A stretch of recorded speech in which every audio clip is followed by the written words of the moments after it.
एके दिवशी स्वराज्याचे सरसेनापती हंबीरराव मोहिते छत्रपती संभाजी महाराजांना सहज बोलले, शंभूराजे, राज्यातली गळती वाढत चालली. वतनाच्या तुकड्यासाठी चांगल्या चांगल्या लोकांची मस्तकं फिरताहेत. ह्या गळतीला आवर तरी कसा घालायचा? खरं आहे मामासाहेब, काळ खरंच फार कठीण आलाय. पण महाराज, आपण म्हणाल तर ही वेळ निभावून नेता येईल. औरंग्या वतनं वाटत सुटलं आहे. आपणही देऊ कागदोपत्री वतनं काही जणांना. असं कसं करता येईल हंबीर मामा? वतनाचं वाटप करू पाहणं हे आबासाहेबांना आम्ही दिलेल्या वचनाच्या विरुद्ध आहे. शिवरायांच्या धर्माचं पावित्र्य निदान त्यांच्या आप्तस्वकीयांनी तरी ठेवायला नको का?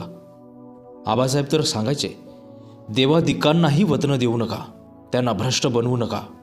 शंभूराजे सहज गमतीनं पुढे बोलले, मामासाहेब, तुम्हाला केव्हापासून आस लागली वतनाची? तो सहज गमतीदार प्रश्न न कळत हंबीररावांच्या काळजात रपकन तीरासारखा घुसला. क्षणभर काय करावे हे त्यांच्या मानी मनाला समजेनासे झाले. ते तात्काळ हसूनच उत्तरले, शंभूराजे, काय पारख केलीत आपण आपल्या मामाची. बोलता बोलताच हंबीररावांची मुद्रा अपमानाने गोरीमोरी झाली. मानहानीच्या डंखाने त्यांचे काळीज रक्तबंबाळ झाले होते. ते बोलले, शंभूराजे, शंभूराजे, ह्या हंबीररावाला कसली हो वतनाची भूक? आम्हाला तशी राजपदाची अगर सत्तेची हाव असती तर आमच्या सख्या भाचे साहेबांना रायगडाची गादी देऊन निम्म्या राज्याचा मालक नसतो का झालो आम्ही? राजारामांना राजा बनवायला आमची बुजुर्ग कारभारी मंडळी किती उतावळी होती. आम्हाला काय अवघड होतं काही? हंबीर मामा, कृपया इतके हळवे होऊ नका. आम्ही सहज बोललो हो. शंभूराजे दिलगिरीच्या भाषेत बोलले. शंभूराजे समजूत घालण्याचा प्रयत्न करत होते, पण सेनापती हंबीरराव मोहिते यांना काही ते पटत नव्हतं. ते म्हणाले, आमच्या इमानाचे मोल जोखायला औरंग्याचे दूत येऊन गेले होते.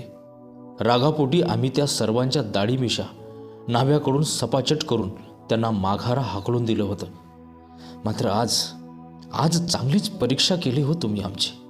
हंबीररावांचे अत्यंत तरल स्वाभिमानी मन गमतीने सुद्धा स्वार्थाचा आरोप स्वीकारायला तयार नव्हते. त्यांच्या मानी मनाला ते थांबवले नाही. ते उठले आणि रागाच्या तिरमिरीतच तडक बाहेर निघून गेले. त्या प्रकरणाने महाराणी येसूबाईही अवाक झाल्या. आता छत्रपती संभाजी महाराजांना तेथे थांबवेना. ते उठले आणि जल्दीने खाजगीकडे निघून गेले. त्या अल्पशा वादावादीने रायगडाचा जणू रंगच बदलला. खाजगीकडे खिन्न होऊन बसलेल्या शंभूराजाजवळ महाराणी येसूबाई गेल्या. त्या शांत पण सावध सुरात बोलल्या, घडला प्रकार चांगला नव्हे महाराज. राजा आणि सेनापतीमधील बेबनावनं राज्य मोडून पडतात. या प्रसंगाचा वास त्या औरंग्याला फक्त लागायचा अवकाश. तुम्हा दोघांमध्ये फूट पाडावी म्हणून तो जीवाचं रान करेल. आम्ही तसं काही बोललोच नाही ना युवराज्ञी त्यांना. महाराज, हंबीर मामा सुद्धा फार काही वावगे बोलले नाहीत असं मला वाटतं. येसूबाई शहाणपणाने बोलू लागल्या, चला उठा. मोठ्या मनानं आपण त्यांना पुन्हा बोलावून घेऊ. आपण वयाने लहान आहात, त्यांचा मानमरातब महत्वाचा. आम्ही मूल आहोत, आम्ही कशाला जाऊ त्यांच्याकडं? वडीलधारणीच काढावी आमची समजूत. त्या एकूण प्रकाराने मनस्तापामुळे संभाजीराजांनी रात्रीचे जेवण सुद्धा घेतले नाही. बिछायतीवर ते अर्धी रात्र तसेच तडमडत पडले. दुसऱ्या दिवशीची प्रातःकाळीच त्यांची देवपूजाही चुकली. दुपारी महाराणीच्या आग्रहाखातर फक्त दुधाचा अर्धा प्याला त्यांनी कसाबसा प्राशन केला. दुसरी रात्र मात्र येसूबाई राणीसाहेब बेचैन झाल्या. न राहावून येसूबाई महाराजांच्या समोर येऊन उभ्या राहिल्या. त्यांच्या अंतःकरणातला राग लपला नाही. बस झालं हे सारं महाराज. तुम्हाला कल्पना आहे, मामाने गेल्या 2-3 दिवसामध्ये पोटात अन्नाचा कणही घेतलेला नाही. तसे शंभूराजे झटकन उठून उभे राहिले. त्यांचा स्वर जड झाला. काय सांगत आहात येसू? हे तुम्ही दुपारीच का नाही सांगितलं आम्हाला? आमचे हंबीर मामा कोण वाटले तुम्हाला? गेल्या 5-6 वर्षात आबासाहेबांच्या पुण्याईची सावली आणि हंबीर मामांची सोबत या 2 गोष्टींशिवाय आमची दुसऱ्या कोणी केलेली आहे सोबत? शंभूराजे झपाट्याने उठले. त्यांनी जामानिमा ठीक केला. महाराज आणि महाराणी दोघांनीही हंबीररावांच्या वाड्याकडे जाण्यासाठी दरवाजा ओलांडला. राजे मशालींच्या आणि पलितांच्या प्रकाशात समोर पाहतात, तर स्वतः हंबीर मामाच बाहेरच्या झुळझुळू वाऱ्यांमध्ये उभे होते. स्वतःहून राजांच्या भेटीसाठी आले होते.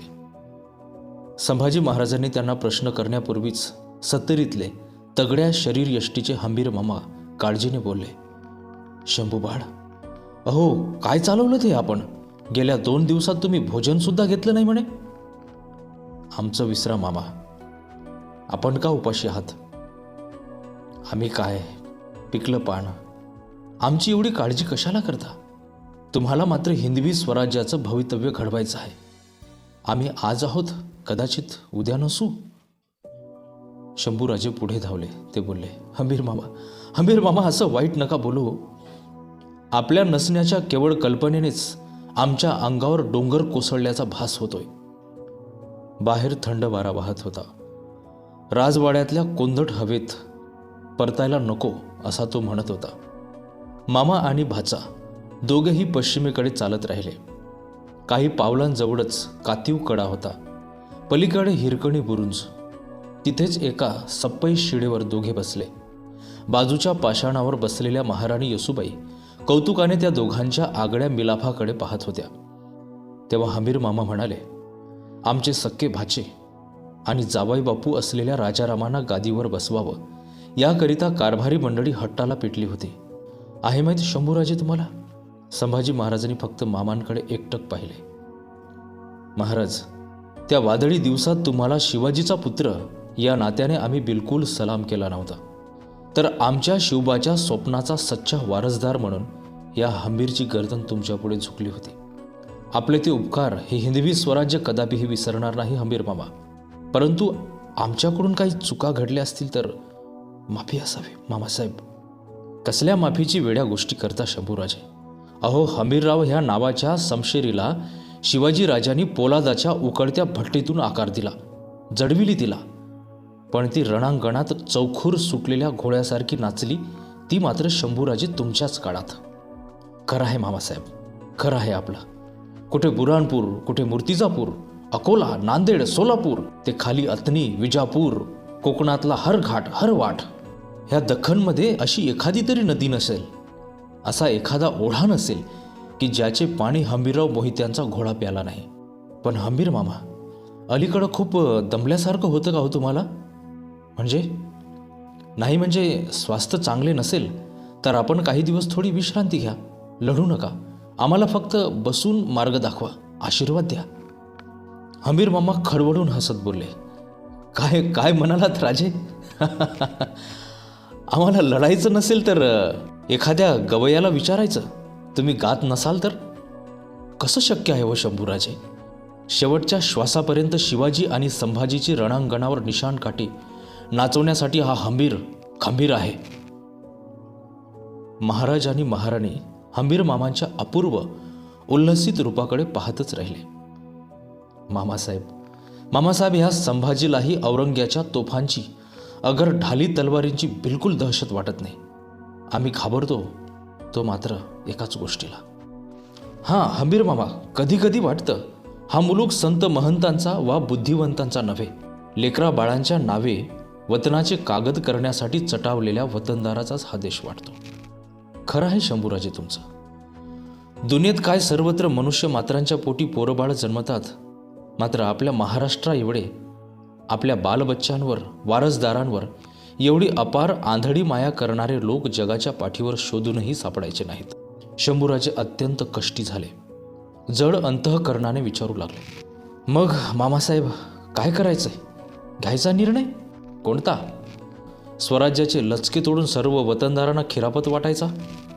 नाही, बिलकुल नाही. हंबीरराव निश्चयी सुरात बोलले. शंभूबाळ, त्या औरंग्याने आमच्या काही नादानांना वतनाचं गुळ खोबरं खुशाल वाटू दे, पण या हंबीर आणि शंभूराजांकडून तरी शिवाजी राजांच्या विचारांची हत्या घडवायला नको.